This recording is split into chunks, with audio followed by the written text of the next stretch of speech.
అందరూ ఒకసారి స్తోత్రం చెప్పండి, గట్టిగా చెప్పండి. క్రీస్తు యేసు నామమున దైవ సంఘానికి మరొకసారి ప్రభు పేరట వందనాలు తెలియజేస్తూ, ఈరోజు మన సహోదరి ఊడిగా గోగులమ్మ గారు కుమారుడు రఘువేలు యొక్క జ్ఞాపకార్థ కూడిక కనుక ఈ కూడికలో మనము చక్కగా పాటలు పాడాం. మరి వాక్య పరిచర్యలకు వెళ్దాం. మరి ఈ కుటుంబాన్ని గడిచిన సంవత్సరం నుంచి కూడా ప్రభు కాపాడి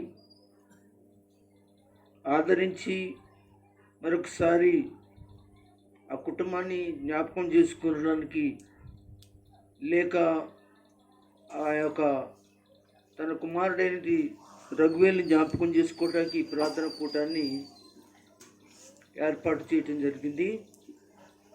మరి ప్రభు సన్నిధిలో దేవుని వాక్యంలో చాలా విషయాలు మనకు రాయబడ్డాయి. మానవుని యొక్క జీవితం, మానవుని యొక్క భూమి మీద జీవితం ఒక పోరాటం లాంటిదని, ఒక సైనికుడు పోరాటంలో ఏ విధంగా అయితే పోరాడి తిరిగి పోరాటంలో చివరాఖరికి మరణం అనేది సైనికునికి ఉంటుందని యోబు గ్రంథంలో చెప్పినట్లు, అలాగే ఏదో ఒక రోజున మనము తిరిగి మనమందరం కూడా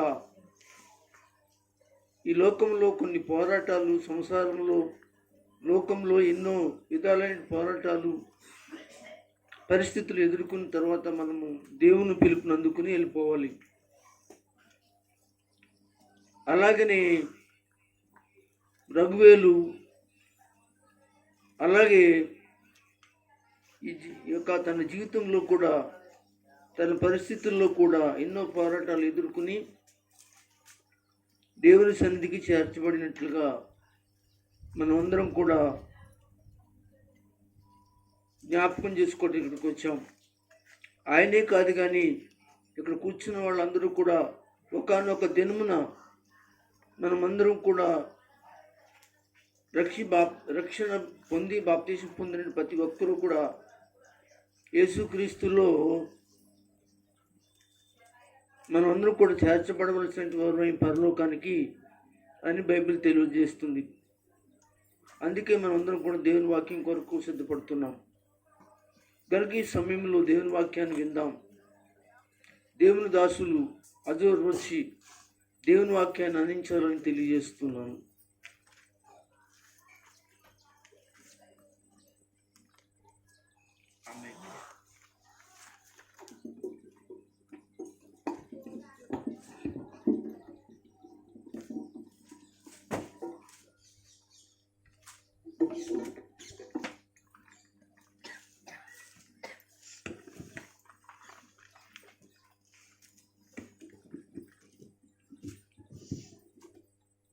దేవునికి మహిమ కలుగును గాక. హల్లెలూయా. కొంచెం గట్టిగా చెప్దామా? తక్కువ మంది ఉన్నా సరే ఎక్కువగా ఉన్నట్టు కనబడాలి మనం. కొంచెం మరొకసారి చెప్దామా? దేవునికి స్తోత్రం. హల్లెలూయా.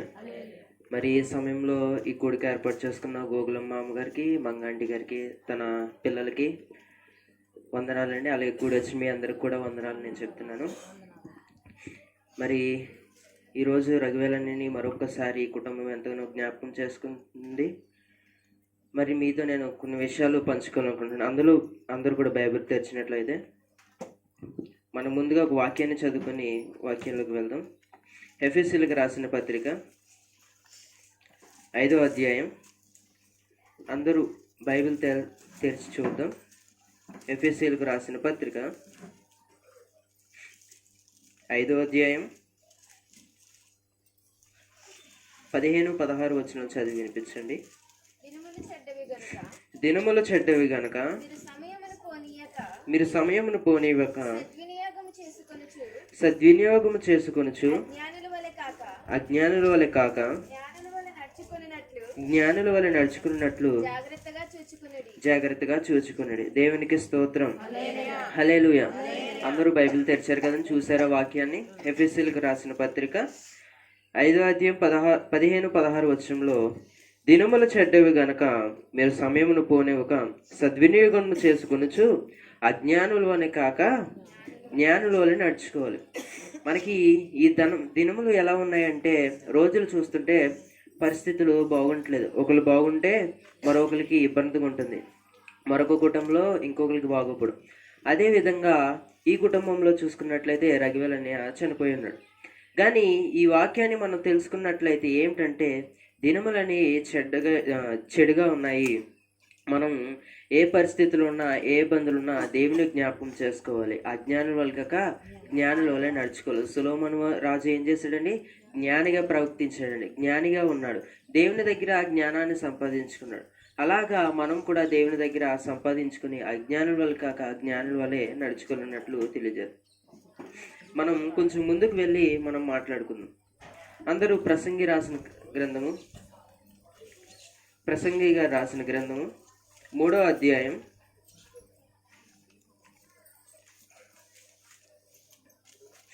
'దినములు అనేవి చాలా మనకి రోజులు కనబడతలేదు. రోజులు ఎంతగానో త్వరగా జరుగుతున్నాయి. ప్రతి దానికి సమయం మనకి కావాలి. 3వ అధ్యాయం ప్రసంగి గారు రాసిన గ్రంథము 3వ అధ్యాయం 1వ వచనం 2వ వచనం చదివి వినిపించండి. ప్రతిదానికి సమయము కలగదు. ఆకాశము క్రింద ప్రతి ప్రయత్నమునకు సమయము కలదు. పుట్టుటకు, చచ్చుటకు, నాటుటకు, నాటబడిన దాన్ని పెరికి వేయబడుటకు. దేవునికి స్తోత్రం. హల్లెలూయా. మనకి ప్రసంగి గారు మనకు చెప్తున్న లేఖనం ఏమిటంటే, ప్రతి దానికి సమయం ఉంటుందంటండి. ప్రతిదానికి సమయం అంటారు కదండి. ఇప్పుడు ఎవరికైనా బాగోపోతే, ఎవరికైనా యాక్సిడెంట్ అయిందంటే వాడి నూకలు అంతవరకు ఉన్నాయి, వాడికి ఆ సమయం వచ్చేసింది కాబట్టి చనిపోయాడనో లేదంటే హాస్పిటల్ పాలైపోయాడనే వస్తుంది. అలాగే మన ప్రసంగి గారు కూడా ఏం చెప్తున్నారంటే, ప్రతిదానికి సమయం కలగదు. ఆకాశం క్రింద ప్రతి ప్రయత్నమునకు సమయం కలగదు. పుట్టుటకు, చచ్చుటకు, నాటబడిన దాన్ని పెరగి వేయబడుటకు. ఇక్కడ ఈ లేఖను మనకు తెలియజేస్తుంది ఏంటంటే, మనం పుట్టడానికి కానీ మనం ఎప్పుడైనా చనిపోవడానికి కానీ సమయము ప్రతిదీ ఉంటుందంటండి. ఈరోజు మనకు బాగోలేదంటే రేపొద్దున ఏం జరుగుతుందో తెలియదు. ఈరోజు మనం ఉన్నామంటే రేపు ఏం జరుగుతుందో తెలియదు. అలాగా ప్రతి దానికి సమయం కలగదు. ఇప్పుడు ఒక మొక్కని నాటుతాం కదండి. ఒక మొక్కని నాటినప్పుడు నాటుతాం, అది పెద్దది అవుతుంది, మనకి కొన్ని పండ్లు అయితే ఇస్తుంది. కానీ ఒకనొక సమయం వచ్చినప్పుడు దాన్ని ఖచ్చితంగా మనం తీసేస్తాం. అలాగా మా ఇంటికాడ అనేకమైన చెట్లు మేము తీసాం, కానీ ప్రతి దానికి సమయం వస్తుంది. ఆ సమయం మనకి తెలీదు. కానీ ఇక్కడ ఏమంటున్నారంటే ప్రసంగి గారు, పుట్టుటకు, చచ్చుటకు, నాటబడిన దాన్ని పెరకి వేయుటకు. మనకి ప్రతి దానికి సమయము ఉంటుందండి. ఏ సమయం పడితే ఆ సమయం మనకి రాదు. అలాగా మనం చూసుకుందాం. అలాగే కీర్తనలు రాసిన కీర్తనలుగా 90వ కీర్తన, మనకి అందరికీ తెలిసిన విషయం, మనకి ఇక్కడ చక్కని మాట ఉంటుందండి. 90వ కీర్తన 10వ వచనం చదవండి. మా ఆయుష్కాలము 70 సంవత్సరములు, అధిక బలము ఉన్న ఎడల 80 సంవత్సరములగును. అయినను వాటి వైభవము ఆయాసమే, దుఃఖమే, అది త్వరగా గతించును, మేము ఎగిరిపోదుము. మనకి ఈ లేఖనం మనం చూసుకున్నాము. మనకి ప్రతిదానికి సమయం కలదు అనేది మనకి ప్రాముఖ్యంగా కనబడుతుంది. అలాగా మన కీర్తనలో చూసుకుంటున్నాము. 90 కీర్తన 10వ వచనంలో, మా ఆయుష్కాలము 70 సంవత్సరములు. మన ఆయుష్కాలం ఎంత అండి? 70 సంవత్సరములు. ఇంకా కొంచెం ఏదైనా మనకి కొంచెం బలం ఉంటే, గట్టి గుండె ఉంటే 80 సంవత్సరాలు అన్నట్లు మనకి కనబడుతుంది. ఇక్కడ ఇదివరకు రోజుల్లో అనేక మంది సెంచరీ కొట్టేవారు. 100 సంవత్సరాల పైనే బ్రతికేవారు, 100 సంవత్సరాల పైనే ఉండేవారు. వాళ్ళు ఇంకా బ్రతుకుతారేమో మనకు కనబడింది. వాళ్ళు ఎప్పుడు చనిపోతారో మనకు తెలియదు, కానీ ఇంకా బ్రతుకుతున్నారు. కానీ ఈ కాలంలో మనం చూసినట్లయితే గట్టిగా 40 సంవత్సరాలు ఉంటారో లేదో తెలియని పరిస్థితి అయిపోయిందండి. అదే అందుకే ఏమంటున్నాడంటే కీర్తనకారుడు, ఆయుష్ కాలము 70 సంవత్సరములు, అధిక బలము 80 సంవత్సరములు. మన అధిక బలము మహా అయితే ఒకవేళ మనకంటూ ఒక ఆరోగ్యం మంచిగా ఉంటే మనం 80 సంవత్సరాలు బ్రతుకుదాం అన్నట్లు కనబడుతుంది. బైబిల్ గ్రంథంలో దగ్గరగా 1000 సంవత్సరాల దగ్గరికి వెళ్ళి బ్రతికిన వాళ్ళు కూడా ఉన్నారండి. మనం ఉదాహరణకి ఒక ఆయన చూసుకుని వద్దాం. ఆదికాండము 5వ అధ్యాయం 27వ వచనం చదవండి. మెతూషెల దినములన్నీయు 969 ఏండ్లు అప్పుడు అతడు మృతి పొందాడు. ఇక్కడ ఈ లేఖలో మనకు కనబడుతుంది, బైబిల్ గ్రంథంలో అతి ఎక్కువ సార్లు బ్రతికిన ఎవరంటే మెతూషెల గారండి. 969 ఏండ్లు బ్రతికారండి. ఇలాగా మన ఆయుష్ కాలము ఎంతవరకు ఉంటుందో మనకి తెలీదు, కానీ కీర్తనకారుడు రాశాడు 80 సంవత్సరాలు 75 సంవత్సరాలని రాసి ఉంచాడు. అంతే కదండి. ఈ కాలంలో మనం చూసినట్లయితే మనం గట్టిగా ఎప్పుడు వరకు ఉంటామో తెలియట్లేదు. ఇప్పుడు పరిస్థితిని బట్టి గట్టిగా పుట్టినవాడు కూడా వెంటనే చనిపోతున్నాడు. ఎందుకంటే ఈ కాలము అలాగా నడుచుకుంటూ ఉంటుంది. అలాగా మనకి ఆయుష్ కాలము ఎంతగానో తగ్గిపోతూ ఉంటుంది. రానున్న రోజులు ఇంకా తగ్గిపోవచ్చు అండి. అలాగా మనకి ఈ లేఖనం కనబడుతుంది. మరొక విషయం చూసుకుందాం మనం. యెషయా గారు రాసిన గ్రంథము, ఇక్కడ చక్కని మాట ఉంటుంది. 40వ అధ్యాయం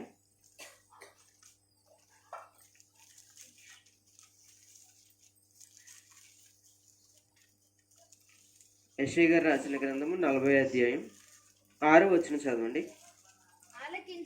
ఆలకించుడి, ప్రకటించమని ఒకడు ఆజ్ఞ ఇచ్చుచున్నాడు. నేనేమి ప్రకటింతునని మరి ఒకడు అడుగుచున్నాడు. సర్వశరీరులు గడ్డి అయి ఉన్నారు, వారి అందమంతయు అడవి పువ్వులేనున్నది. దేవునికి స్తోత్రం, హల్లెలూయా. ఇక్కడ మనకి లేఖనం కనబడుతుంది. యెషయా గారు చెప్తున్నారు 6వ వచనంలో, ఆలకించుడి, ప్రకటించమని ఒకడు ఆజ్ఞ ఇచ్చుచున్నాడు. నేనేమి ప్రకటింతునని మరి ఒకడు అడుగుచున్నాడని. సర్వశరీరులు గడ్డి వలె ఉన్నారు, వారి అందమంతయు అడవి పువ్వులే ఉన్నది. ఈ లేఖలో మనకు కనబడుతున్న మాట, సర్వ శరీరు అంటే ఎవరంటే మనమేనండి. అది ఆ మన శరీరులు ఎవరైతే మనం ఉన్నామో ఈ లేఖనం మనకు తెలియజేస్తుంది. గడ్డి వలె ఉన్నారు, అందమంతా అడవి పువ్వు వలె ఉంది. మన అందం ఏమైపోద్దండి? ఒకనొక రోజున మన అందం కూడా చచ్చిపోవాల్సిందే. మన అందం కూడా ఒకసారి తీయబడాల్సిందే అండి. ఆ అందము కూడా మీకు ఎందుకు పనికిరాదు అన్నట్లు మనకి లేఖనం తెలియజేస్తుంది. ఎందుకంటే మనకంటూ ఒక మరణం వచ్చినప్పుడు, మనకంటూ ఒక రోజు సమయం వచ్చినప్పుడు మన అందం అంతా ఏమైపోతుందండి? మన అందం కూడా కనబడదు. మన అందం ఏమవుతుందంటే ఒక గడ్డి వలె ఉన్నది, అడవి పువ్వు వలె ఉన్నదని ఈ లేఖనం మనకి తెలియజేస్తుంది. మనము చూసుకుంటున్నాము, దేవుడు మనందరినీ సృజించాడు కదండి. తన నాసికానందంతో మనల్ని జీవాత్మ చేత మనల్ని సృజించాడు. దాన్ని కూడా ఒకసారి మనం చూసుకుందాం. ఆదికాండము 2వ అధ్యాయం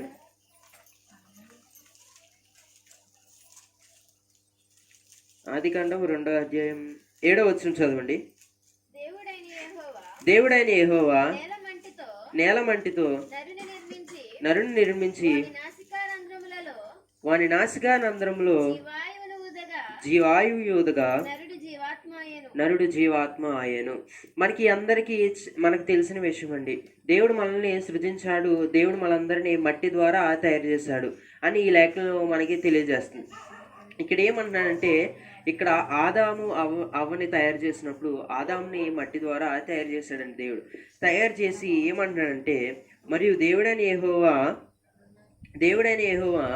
నేల మంటితో నిర్మించాడంటండి. మన నేలతో తయారు చేసి, మట్టితో తయారు చేసి, మనల్ని ఒక బొమ్మలాగా తయారు చేసి మన నాసికారంధ్రం, మన ముక్కులో జీవాత్మను ఊదగానే మనం మనుషుల కింద అయ్యామంటండి. ఇలాగా లేఖనం మనకి తయారవుతుంది, లేఖనం మనకి కనబడుతుంది.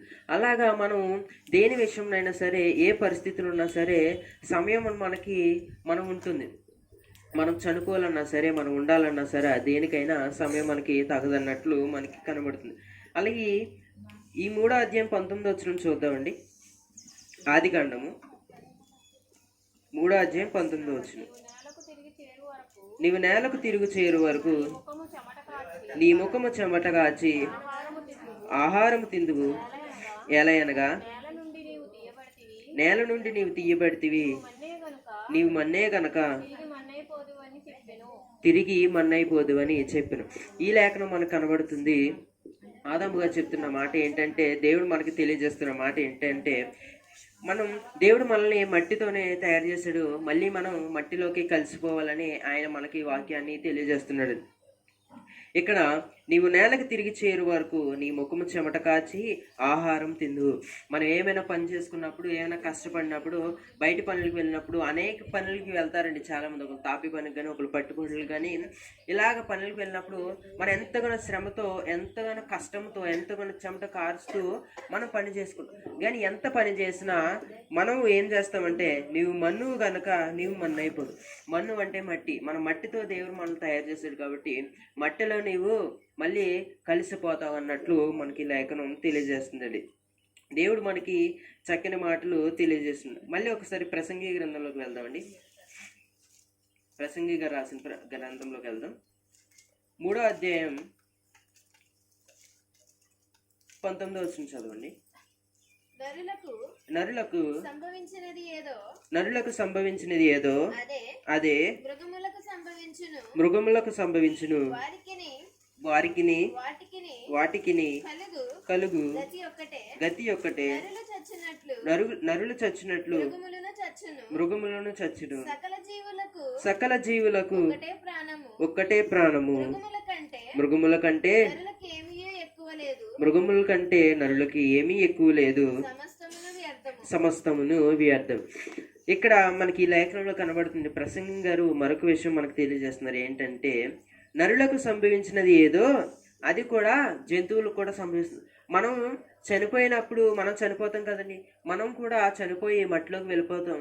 అలాగే జంతువులైనా చచ్చిపోయినప్పుడు మనం ఏం చేస్తామండి, ఒకవేళ మన పెంపుడు జంతువులు ఇంకో మనం ఏం చేస్తాం, అవి చనిపోయినప్పుడు వెంటనే గొయ్యి తీసి పాతేయడం జరుగుతుంది. అలాగే ఈ లేఖనం మనకు తెలియజేస్తుంది ఏంటంటే, మనం ఎలా విధంగా చనిపోతామో జంతువులు కూడా అదే విధంగా చనిపోతాయి. వాటికంటూ ఒక రూల్ లేదు, మనకంటూ ఒక రూల్ లేదు. మనం ఏమైతే ఎలాగ చనిపోతామో అవి కూడా అలాగే చనిపోతాయి అన్నట్లు మనకి లేఖనం కనబడుతుంది. ఇక్కడ సకల జీవులు ఒక్కటే ప్రాణం. మృగుల కంటే నరులుకేమీ ఎక్కువ లేదు. సమస్తము వ్యర్థమే. ఇక్కడ మనకి ఎక్కువ మనకి ఏమీ లేదండి. మనం ఇక్కడ చేసిందంతా చేస్తాము. మనకంటూ ఒక సమయం వచ్చేసినట్లు మనం మాట్లాడుకున్నట్టు మొదటి వచనంలో మనకి కనబడుతుంది. చచ్చుటకు పుట్టుటకు అన్ని సమయము కలదు అన్నట్లు మనకి లేఖనం తెలియజేస్తుంది. అదేవిధంగా ఈ 19వ వచనంలో మనం చనిపోవడానికి ఏదో జరగవలసిన లేదండి, జరిగేది మనం మన్నైపోతాం అన్నట్లు లేఖనం తెలియజేస్తుంది. అలాగా మనం సంభవించినప్పుడు మనల్ని ఎంతో చక్కగా చనిపోయినప్పుడు మంచిగా ఆ సమాధి పెట్టిలో పెట్టి మనల్ని పాతి పెడతారు. అదేవిధంగా జంతువులకు కూడా అదేవిధంగా మట్టిలో కలిసిపోతాయి అన్నట్లు లేఖనం మనకి తెలియజేస్తుంది. అలాగే మనం మరొక వచనం తెలియజేసుకుందాం. ప్రసంగి గారు రాసిన గ్రంథం 9వ అధ్యాయం చూద్దాం.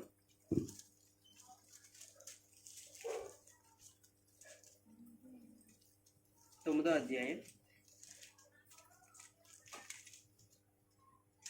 5వ వచనం చదవండి. బ్రతికి ఉండువారు తాము చత్తురని ఎరుగుదురు.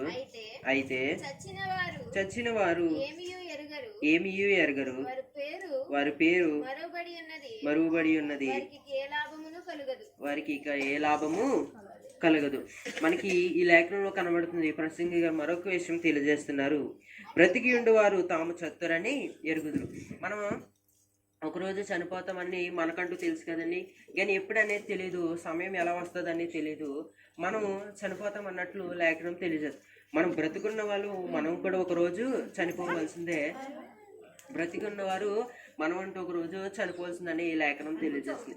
వాళ్ళకు కూడా తెలుస్తుంది అండి. ఇప్పుడు నేనున్నాను, నాకంటూ ఒక సమయం వస్తుంది, ఆ సమయం నేను చనిపోతానని తెలుసు. కానీ ఈ లేఖనం మనకి ఏముంటుందంటే, అయితే చచ్చిన వారు ఏమీ ఎరగరు. ఇక్కడ మనకి లేఖనం తెలియజేస్తుందంటే,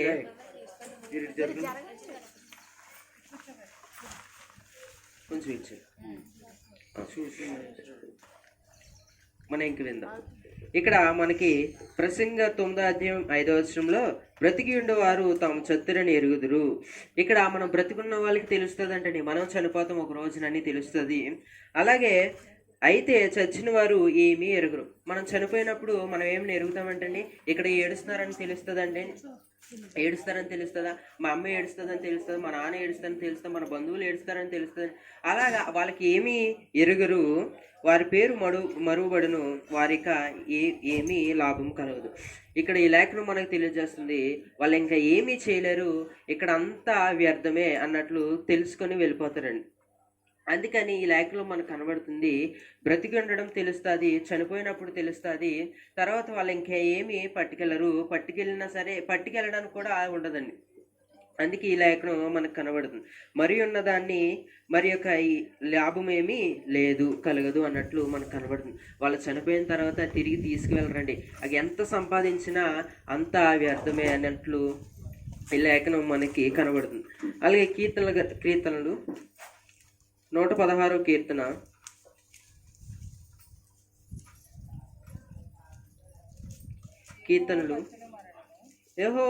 15వ వచనం అండి. యెహోవా భక్తుల మరణము ఆయన దృష్టికి విలువగలది. దేవునికి స్తోత్రం, హల్లెలూయా.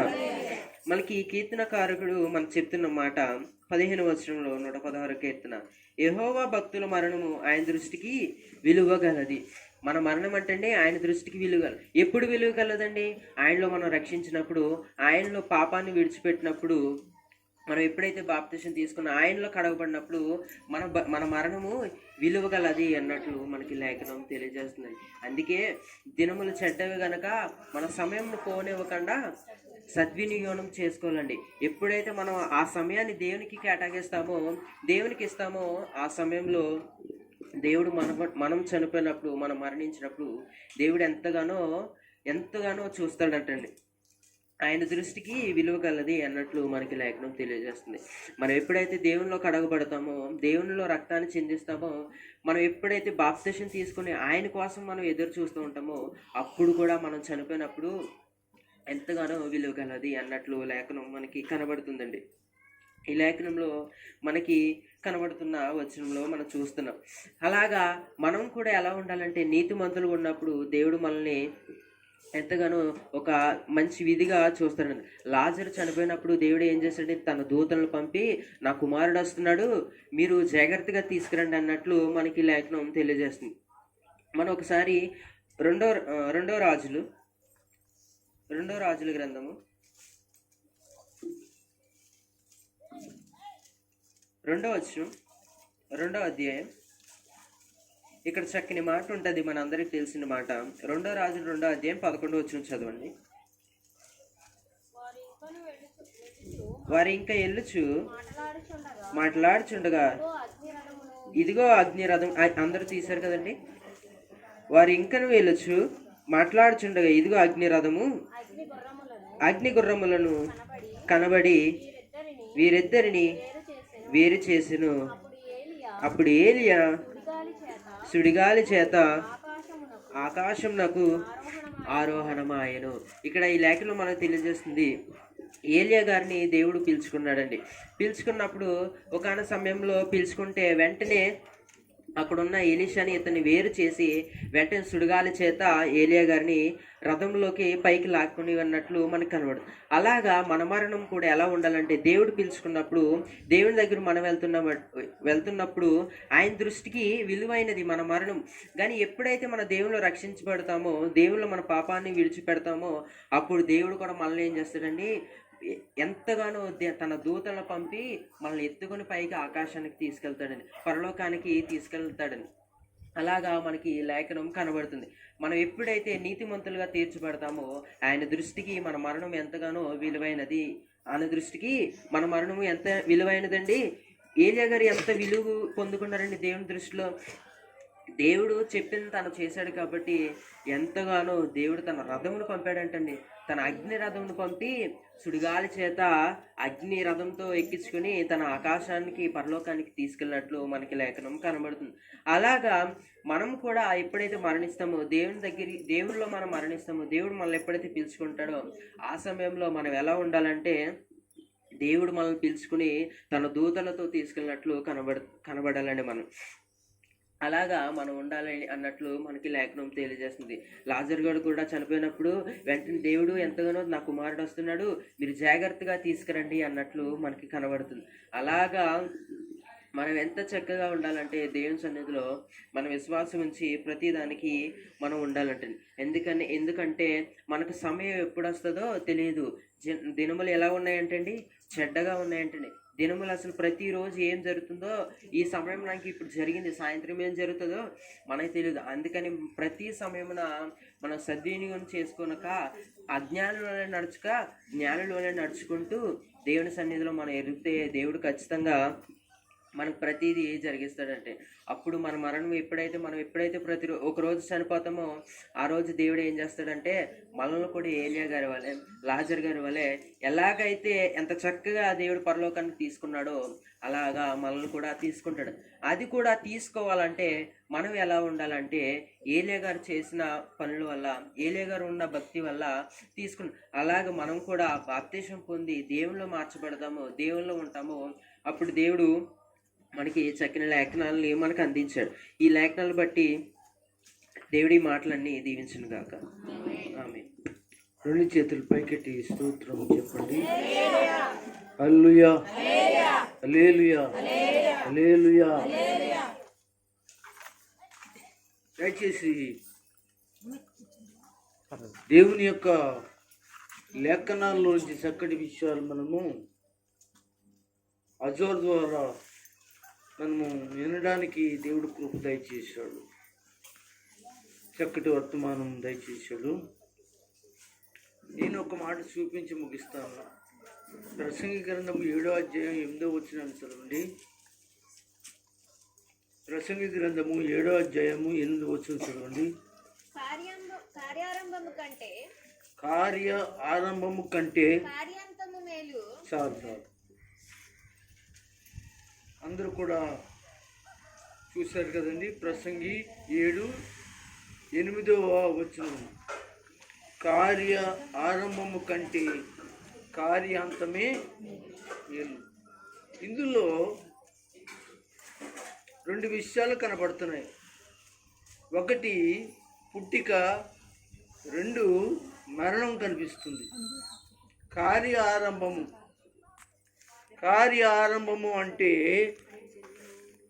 నువ్వు పుట్టిన దినము మొదలుకొని, కార్య ఆరంభము అంతము అంటే నువ్వు మరణించేటువంటి సమయం అనే విషయాన్ని దేవుడు ఇక్కడ తెలియజేస్తాడు. ఈ యొక్క 7వ అధ్యాయాన్ని మొదటి నుంచి పరిశీలన చేస్తే మరణాన్ని గురించి రాయబడిన మాటలు కనపడతాయి. 7వ అధ్యాయం 1వ వచనం. సుగంధ తైలము కంటే మంచి పేరు మేలు. దేవునికి స్తోత్రం. ఏది మేలు అంటండి?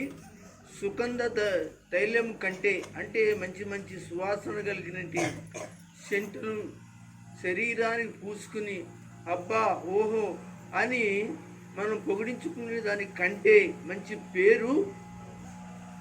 పేరే మేలు అని చెప్తూ కింద రాస్తాడు.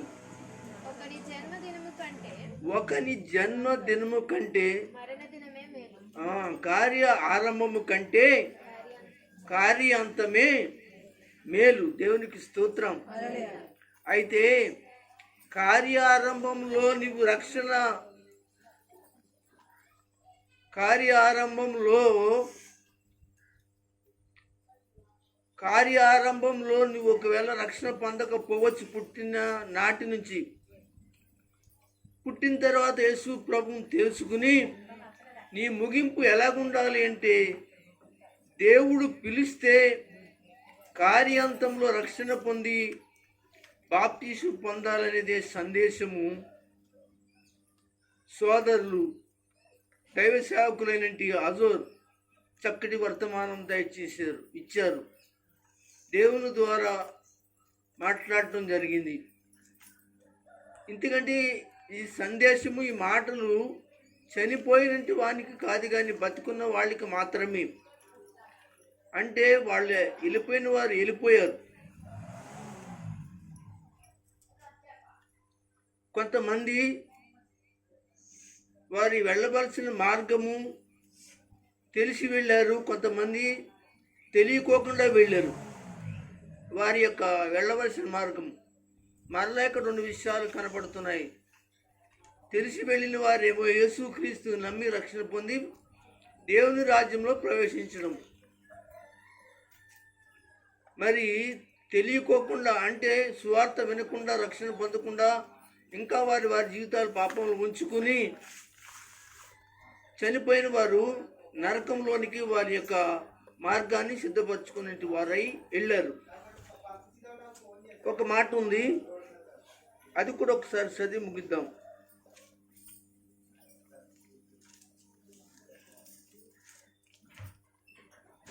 ప్రసంగి గ్రంథము 10వ అధ్యాయము 15వ వచనం. ఊరికి పోవు త్రోవ అంటే ఊరికి తోవు త్రోవ ఎరగని వారై. ఆగండి. ఈ లోకంలో ఊరు వెళ్ళాలనుకున్న వాళ్ళు ఎవరైతే ఉన్నారో వాళ్ళకి తెలియకోకుండా వెళ్తారా, తెలిసి వెళ్తారా? తెలిసే కదా వెళ్తారు.